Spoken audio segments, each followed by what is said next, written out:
हर दिन है कहानी। आज की कहानी का शीर्षक है नहान। इसके लेखक हैं अरुण प्रकाश। अरुण प्रकाश का जन्म 1948 में बेगूसराय में हुआ और निधन 2012 में नई दिल्ली में। इनकी मुख्य कृतियां हैं कहानी संग्रह, भैया एक्सप्रेस, जल प्रांतर, मझधार किनारे, लाखों के बोल सहे, विषम राग, उपन्यास, कोपल कथा और एक कविता संकलन रात के बारे में। नहान। मैं जब उस मकान में नया पड़ोसी बना तो मकान मालिक ने हिदायत दी थी, बस तुम नहान से बच कर रहना, उसके मुंह नहीं लगना, कुछ भी बोले तो जुबान मत खोलना। नहान जुबान की तेज है। इस मकान में कोई 18 सालों से रहती है। उसे नहाने की बीमारी है। सवेरे, दोपहर, शाम, रात 4 बार नहाती है। बाथरूम एक है, इसलिए बाकी लोग उससे चिढ़ते हैं, उसे नहान कहकर बुलाते हैं। वैसे वह अच्छी है, बहुत साफ सफाई से रहती है। मैंने मकान मालिक की बात गांठ बांध ली। मैंने सोचा मुझे नहान से क्या लेना देना। मुझे कितनी देर कमरे पर नहाना है। 10 बजे ट्रांसपोर्ट कंपनी के दफ्तर जाऊंगा, फिर 10 बजे रात में उधर ही से खाना खाकर लौटा करूंगा। मेरा परिवार गांव में रहता है। वहाँ मेरे माता पिता, पत्नी और 2 बच्चे हैं। थोड़ी सी खेती बाड़ी है, जिसके लिए हर महीने गांव का एक चक्कर लगाता हूँ। ट्रांसपोर्ट कंपनी में कमर्शियल क्लर्क की नौकरी है। दिन भर माल लदवाओ, उतरवाओ, बिल्टी देखकर माल पार्टी के हवाले करो। 6 बजे ऑफिस बंद होना चाहिए, पर कमरे पर आकर करूँगा क्या? परिवार साथ रहता तो बात और थी। कमरे में अकेले पड़े रहने का क्या मतलब? इसीलिए 10 बजे रात से पहले कमरे पर लौटने का सवाल ही नहीं था। कमरे में सामान जमाने के बाद मैं नहान से मिला। इतवार को मेरी छुट्टी होती थी। उस दिन मैं अपने गंदे कपड़े धोया करता। नल या बाथरूम को लेकर ही नहान से टकराव हो सकता था, इसलिए मैं कपड़े धोने से पहले ही नहान से पूछने चला गया, बाथरूम का कोई काम तो नहीं है? मैं अपने कपड़े धो लूं? आगे भी मैं उससे नियमित अनुमति मांगता रहता। इसके चलते नहान की कृपा मुझ पर रहती।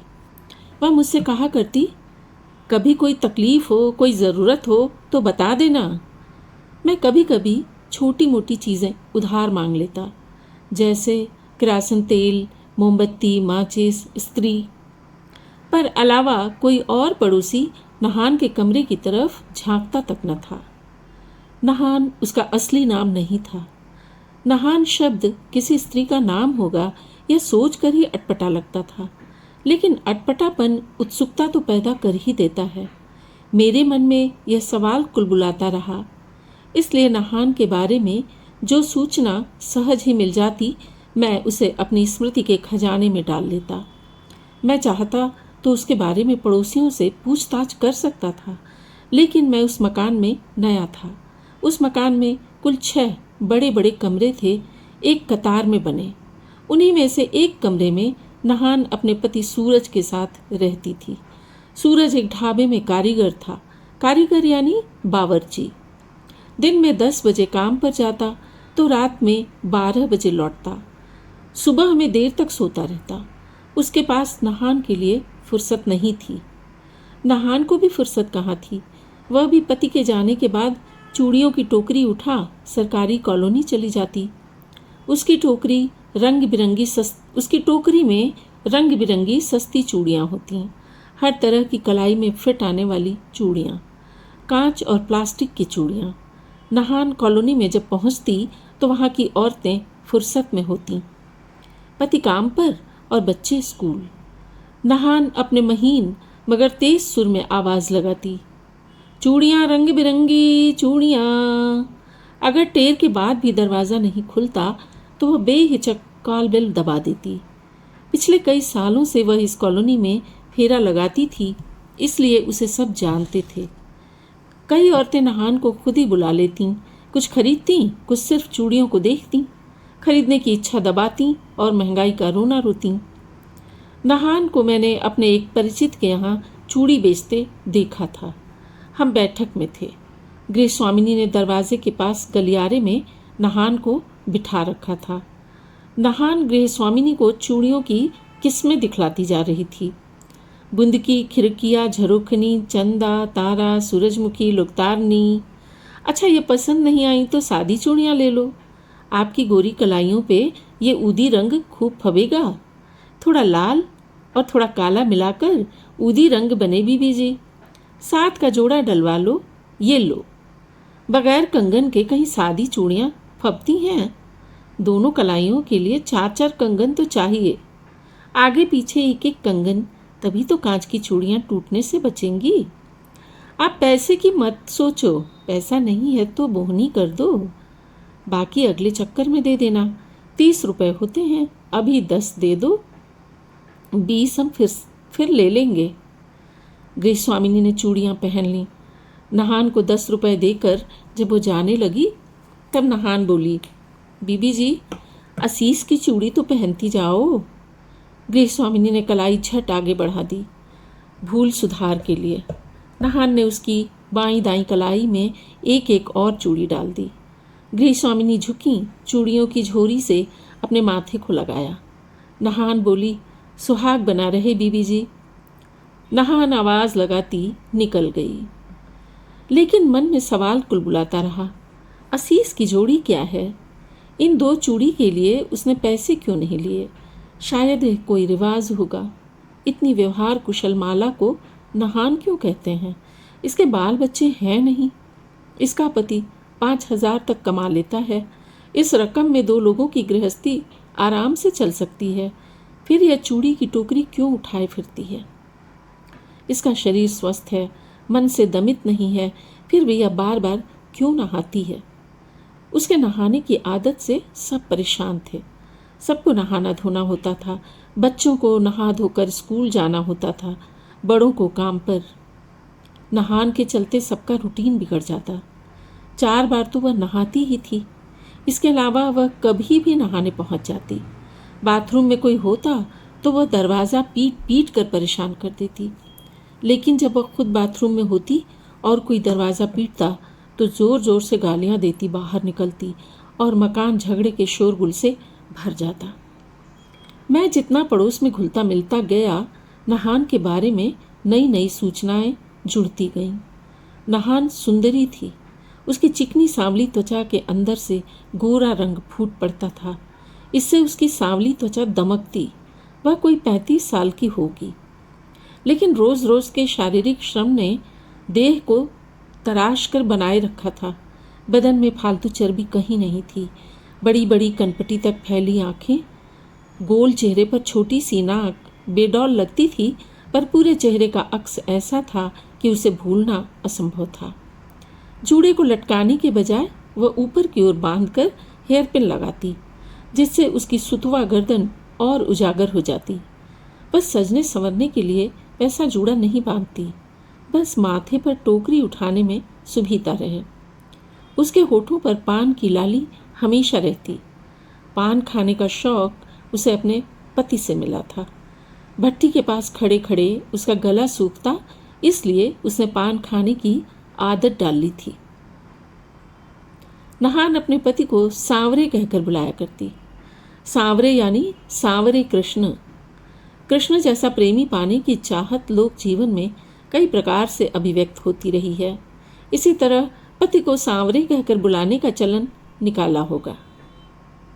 उसका पति सूरज सांवला तो था, पर कृष्ण वाली कोई चमक उसमें नहीं थी। उल्टे वह मनहूस था। काम से लौटता दारू पीकर सो जाता। पड़ोसी बताते थे कि नहान भी पीने में उसका साथ देती है। खैर, हम पड़ोसी महीने महीने बाद सूरज का चेहरा देख पाते थे। उस निहायत ही सादे मर्द में एक खास बात थी, नहान के कोई बच्चा नहीं था। फिर भी सूरज ने उसे कभी इसका ताना नहीं दिया, न दूसरी शादी की बात चलाई, और तो और उसने कोई बच्चा भी गोद नहीं लिया। एक पड़ोसी ने सूरज से बच्चा गोद लेने की बात छेड़ी तो उसने पान चबाते हुए कहा था, अभी तो हम दोनों कमाते हैं, पोस्ट ऑफिस के खाते में काफ़ी कुछ जोड़ रखा है, एक बीमार हो भी गया तो दूसरे की कमाई से काम चल जाएगा। चिड़िया के बच्चे उसके पास हमेशा कहाँ रहते हैं? बच्चा गोद लेकर क्या होगा? दूसरी शादी मैं क्यों करूं? मुझे ऐसी बीवी 7 जन्म न मिलेगी। एक दिन एक तांत्रिक आया। उसके काले चोंगे की आस्तीन का कपड़ा हाथ से ऊपर उठाते ही लहराने लगता और उसकी मुट्ठी में कभी चॉकलेट तो कभी काजू प्रकट हो जाता। इस हाथ की सफाई का जादू हमारे मकान की औरतों पर चल गया। मुरादों की गठरी तांत्रिक के सामने खोली जाने लगी। नहान चूड़ी बेचकर लौटी थी। एक पड़ोसन ने तांत्रिक से कह दिया, इसका कोई जतन कर दो महाराज, इसकी कोख हरियाती नहीं, ये बाज है। बाज शब्द सुनते ही निहान बिफर पड़ी और पड़ोसन को एक झापड़ लगा दिया। जो मुझे फिर बांझ कहा तो तेरी जबान कतर दूंगी, मैं जन्म से बांझ नहीं हूं। पड़ोसनों को सांप सूंघ गया। वे अब तक नहान को बांझ समझ रही थीं। बांझ न होने की बात जानकर किस्म किस्म के संदेह और अनुमान का सिलसिला चल निकला।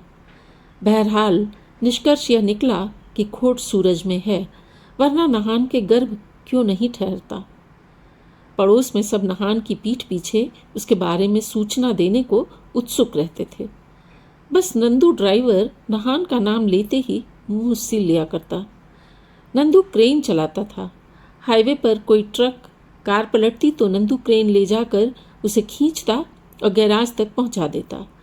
उसके काम का कोई समय बंधा न था। अकेला रहता था, उसका कोई परिवार नहीं था। नंदू रात में दारू चढ़ा खाना खाकर कमरे पर लौटता था। उसका कमरा मेरे बगल में था।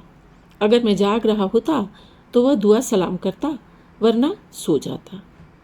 नंदू कपड़े धोने का काम शाम के 3-4 बजे करता, जब नल खाली रहता। नहान उसी समय फेरी लगाकर लौटती थी। टकराव का कोई अवसर न होता, फिर वे वह नंदू से उलझती। कभी अलगनी पर लटके गीले कपड़े बदन से सट जाने की शिकायत करती, कभी रास्ते पर पानी छलकाने के लिए कोसती। लगे हाथ नंदू को 2-4 गालियां सुना देती। नंदू यूं तो गबरू था, पर वह नहान की गालियां चुपचाप सुन लेता। कभी सिर उठाकर दीनहीन याचक वाली मुद्रा में देख लेता। इस पर नहान और बमकती, फिर पैर पटकती, अपने कमरे में चली जाती।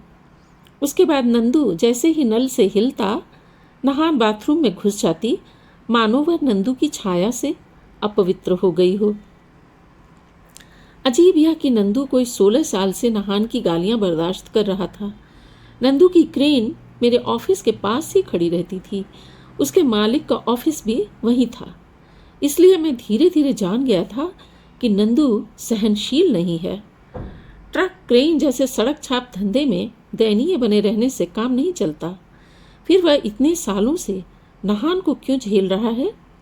वह चाहता तो किसी और मकान में कमरा ले लेता। तांत्रिक के आगमन से स्थिति विस्फोटक हो उठी थी। मेरे तीनों पड़ोसियों ने मिलकर नहान को पीट दिया। रोती कलपती नहान सूरज के ढाबे पर पहुंची। उस दिन मनहूस सूरज ताव खा गया। वह हाथों में लंबा करछुल लिए रिक्शे पर नहान के साथ आया। सूरज और पड़ोसियों में घमासान हो गया। 2 पड़ोसियों के सर फूटे, एक का हाथ टूटा। इस घटना के बाद सूरज तो भाग गया, पर नहान अपने कमरे में ही थी। आखिर पुलिस आई और नहान को गिरफ्तार करके ले गई। नहान पर हिंसा का नहीं, पर एक पड़ोसन को झापड़ मारने का इल्ज़ाम था। मैं रात कमरे पर पहुंचा तो उस घटना के बारे में मुझे पता चला। तभी मैंने देखा कि नहान रिक्शे से उतर रही है। नंदू उसे उतरने में सहारा दे रहा था। नहान अपने कमरे में चली गई, नंदू अपने कमरे में।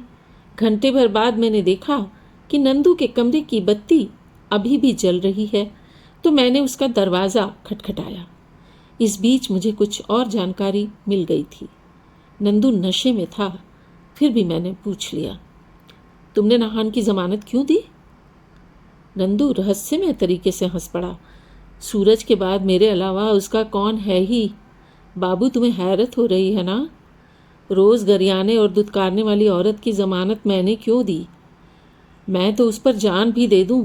बड़ी ज़िद्दी औरत है। बच्चा न होगा फिर भी रहेगी सूरज के ही साथ। उसकी ज़िद तो मेरी भी ज़िद। मैं सूरज और माला के साथ नशा पानी किया करता। एक रात नशे का फ़ायदा उठाकर मैं माला के साथ गलत काम कर बैठा। गरम भी रहा। मैंने सोचा अब इसकी ज़िंदगी बन जाएगी, पर उस ज़िद्दी ने गर्भघात करा लिया। बस यही ज़िद, ये कोंख तो सांवरे की है। मैंने हैरत भरे स्वर में उससे पूछा, नहान उस मनहूस सूरज को इतना प्यार क्यों करती है? नंदू लड़खड़ाती आवाज़ और बिखरे शब्दों में कहने लगा, प्यार नहीं, एहसान बाबू, वह एहसान चुका रही है। माला का बाप नहान को एक बूढ़े के साथ बांध रहा था, तब यही सूरज रोती कलपती माला को छिपा कर यहाँ ले आया था। इसी एहसान को पगली प्यार समझती है और साथ रहने को शादी। क्या इनकी शादी नहीं हुई? नंदू मुझ पर ही तंज करने लगा। तुम भी बौड़म हो बाबू, दोनों जात एक होती तभी तो शादी होती। इसीलिए मैं उससे कहता हूँ सूरज को छोड़, मेरे साथ सगाई कर ले, हमारी तो जात भी एक है। नंदू मुझे और रहस्य में लगने लगा था। नहान, नंदू और सूरज के संबंधों में रहस्य की इतनी परतें होंगी, यह मैंने सोचा नहीं था। इतनी मामूली जिंदगी और इतनी गहराई। अब तक मैंने इन लोगों से खुद को श्रेष्ठ समझा था, अब मुझे खुद पर शर्म आ रही थी। मैं बमुश्किल बोल सका, बहुत ऊंची औरत है, मगर इतना नहाती क्यों है? मेरे सवाल पर नंदू जोर से हंसा। मेरे छूने से वह जूठी हो गई सो नहाती रहती है। मैं उसका रास्ता भी लांघ दूं तो नहाने पर ही उसे चैन आएगा। थोड़ी देर पहले तो तुमने उसको सहारा देकर रिक्शे से नीचे उतारा था, क्या वह अभी नहाएगी? नंदू हंसने लगा। उसे हंसता छोड़ मैं कमरे से बाहर निकला तो देखा कि नहान बाथरूम से नहाकर निकल रही थी।